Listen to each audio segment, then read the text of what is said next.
It should biodegradability be the I guess on the hierarchy of end of life statuses, is biodegradability in your eyes the top one, the one that all, not just wearable but other material manufacturers should aim for, or does it vary depending on the material composition, whether it be protein based or cellulosic based?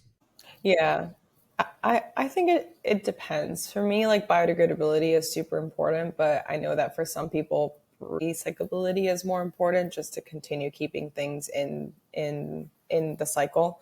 But it just goes back to what I said earlier. I think like recyclability is incredible if we do have control over where things end up and if take back systems are much better and like sorting gets much better.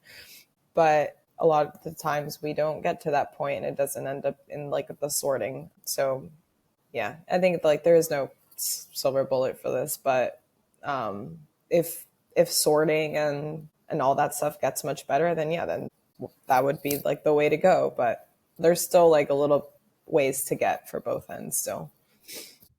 What's your take on infinitely recyclable materials like a nylon six, like an ECONYL that this promote this thinking of infinitely recyclable and reducing um, microplastic pollution in its process? Do you buy into that? Do you think that it's valid? Do you have any critiques on that space? And if you want to edit this out too, you can tell me if if you're drawing people under the bus. But No, I think it's definitely like a stepping stone for it because there is so much like fishing waste and all of that in the ocean already. So it is great that companies like ECONYL are collecting it and giving it a second life.